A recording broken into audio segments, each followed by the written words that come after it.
हम ये पथ प्रदर्शनी जिसमें पिक्चर गैलरी स्टार्ट किया था, तो इसमें नेक्स्ट चित्र ये है।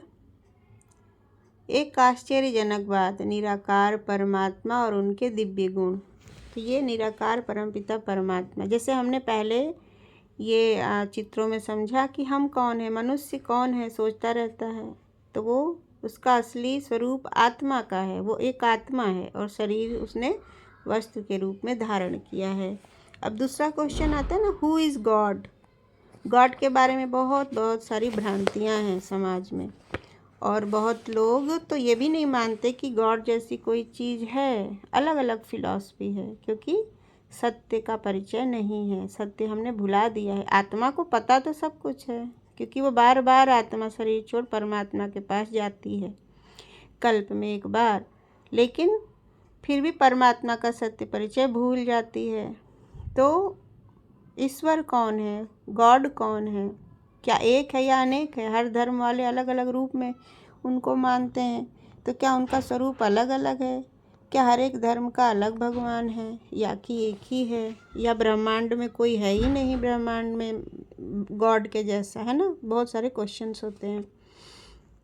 तो परमपिता परमात्मा का ये एक कर्तव्य है कि वो ये विश्व नाटक जैसा है, और इस नाटक के अंत में वो आते हैं और अपना परिचय भी देते हैं कि वो भी आत्मा के जैसे ही, जैसे चेतनाएं हैं, आत्मा अत्यंत सूक्ष्म प्रकृति के मध्य विराजमान है, सभी जीव जंतुओं के, मनुष्यों के, उसी प्रकार चेतनाओं के पिता भी अत्यंत सूक्ष्म है। वो इन नेत्रों से नहीं देखे जा सकते, उनके लिए दिव्य चक्षु चाहिए, और वो निराकार हैं, उनका कोई रूप रंग आकार नहीं है, क्योंकि वो तत्वों से नहीं बने हैं। 5 तत्वों से कोई चीज़ बनी होती है, उसका कोई आकार होता है। तो ना ही आत्मा का कोई आकार है और ना ही परमात्मा का। तो उनको कहाँ क्या कहते हैं, निराकार परमात्मा। और उनके दिव्य गुण कौन से हैं आप आज समझेंगे। तो पहले तो वो गीता ज्ञान दाता है। गीता जो कि एक फिलॉसफी है ह्यूमन लाइफ के लिए, और एक ह्यूमन लाइफ के लिए ना वो पूरा लॉ है कि मनुष्य को कैसे सोचना चाहिए, कैसे कर्म करने चाहिए, उसका विचार किसी भी परिस्थिति के समय उसके अंदर कौन से विचार। तो परफेक्ट मनुष्य है, इंसान अगर है, तो वो गीता का ज्ञान उसके अंदर स्वतः ही होगा। तो गीता हमें सिखाती है जीवन कैसे जीना है। तो ये भी ज्ञान कौन दे सकता है, परमात्मा ही तो दे सकते हैं। ये इतना ऊंचा ज्ञान, लॉ ऑफ कर्मा का ज्ञान जो है वो परमात्मा द्वारा प्रदत्त है, और इनको हम शिव कहते हैं अपने हिंदू धर्म में। नाम तो अनेकों हैं, लेकिन वो है एक, परमपिता शिव परमात्मा, और गीता ज्ञान दाता भी वही हैं। तो कुछ चीज़ें हम समझेंगे कि परमात्मा का रूप क्या है और उनके दिव्य कर्तव्य क्या हैं।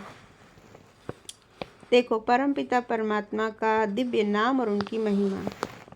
परमपिता परमात्मा का नाम शिव है। शिव का अर्थ है कल्याणकारी। ये हमारे आदि सनातन देवी देवता धर्म का दिया हुआ नाम है। हालांकि सभी धर्म जो बोलते हैं गॉड, कोई खुदा कह रहा है, कोई गॉड कह रहा है, गुरु नानक ने कहा लाइट, तो नाम तो अलग दिए हैं, बट हमारे धर्म उनको शिव कहते हैं। इसका अर्थ ही होता है कल्याणकारी।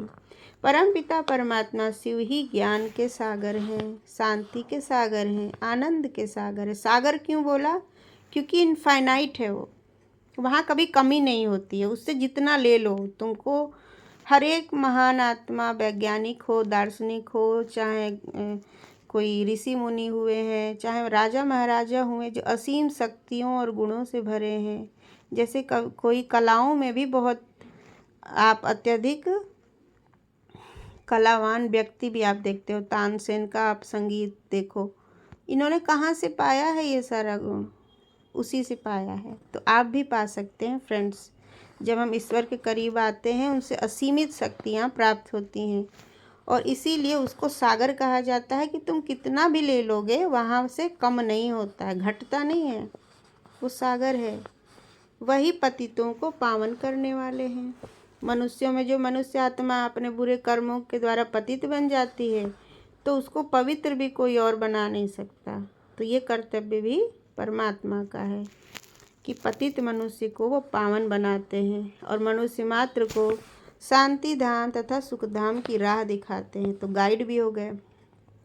वो मुक्ति और जीवन मुक्ति का रास्ता बताते। कोई जानता ही नहीं कि मोक्ष क्या है, मुक्ति है कहाँ, कहाँ जाना है। ये सारी बातें स्वयं परमात्मा आकर बताते हैं कि परम धाम कौन सी जगह है। आपने इससे पहले पिक्चर गैलरी में 3 लोकों के बारे में देखा ना, कि आत्माओं का घर धाम कैसा है, फिर सूक्ष्म वतन कैसा है, आकारी देवता कौन से हैं, 3 देवता। तो ये सारा ज्ञान परमात्मा ही दे सकते हैं, अन्य कोई नहीं दे सकता। विकारों तथा काल के बंधन से छुड़ाने वाले लिबरेटर भी वही है। हम काल के पंजे में फंसा हुआ महसूस करते।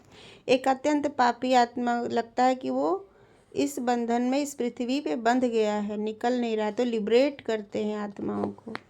और सब प्राणियों पर रहम करने वाले यानी मर्सीफुल भी हैं, क्योंकि सबके पिता हैं। तो पिता का क्या स्वरूप होता है? मर्सीफुल होता है ना। मनुष्य मात्र को मुक्ति और जीवन मुक्ति का अथवा गति और सदगति का वरदान देने वाले भी एकमात्र वही हैं।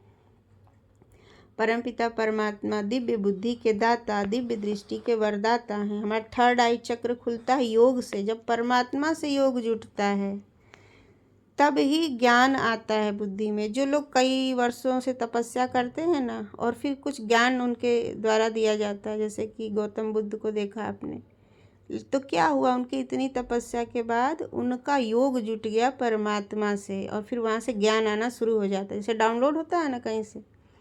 तभी तो हमारा ब्रेन अलग हो सकता है, लेकिन आत्मा में शक्ति और ज्ञान परमात्मा से आता है। ब्रेन तो एक मशीन जैसा है। मनुष्य आत्माओं को ज्ञान रूपी सोम अथवा अमृत पिलाने तथा अमर पद का वरदान देने के कारण सोमनाथ अथवा अमरनाथ ये आदि आदि नाम हैं। क्योंकि इतने दिव्य कर्तव्य हैं परमात्मा के, तो उनके नाम भी तो रखे जाएंगे ना अलग अलग। तो ये देखिए, ये 32 गुण दिए हुए हैं, और इसके ऊपर मैंने एक अलग वीडियो बनाया था, तो वो भी आप मेरे चैनल में जाके देख सकते हैं कि 32 गुण। देखिए, शांति के सागर हैं, विष्णु द्वारा दैवी सृष्टि का पालन कराते हैं, वो निराकार हैं, वो सत्यचिद आनंद स्वरूप हैं, ज्ञानामृत के सागर हैं, पत्थर बुद्धि वालों को पारस करते हैं। तो इस प्रकार से इनके 32 गुण हैं। और स्वरूप कैसा है? स्टार में से अति सूक्ष्म, वो आंखों से नहीं देखा जाता। यहाँ तो दिखा भी रहे हैं इतना बड़ा, इतना भी बड़ा नहीं है। आत्मा और परमात्मा का आकार बहुत सूक्ष्म है, उन्हें इन नेत्रों से नहीं देखा जा सकता, दिव्य चक्षु से ही देखा जा सकता है। जब हमारी 3rd आई चक्र खुलती है, हमें एहसास होता है। ये सारा ज्ञान हमारी आत्मा में अपने आप परमात्मा द्वारा दिया जाता है। Incorporeal God and his attributes.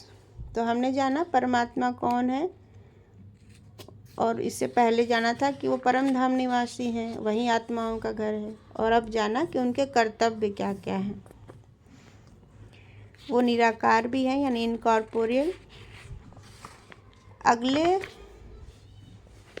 Picture gallery में हम अगला चित्र समझेंगे, ठीक है। तो आत्मा और परमात्मा का स्वरूप के बारे में हमने जान लिया है दोस्तों। अब अगले पिक्चर गैलरी में हम अगला चित्र समझेंगे इस किताब का। Thank you. ओम शांति।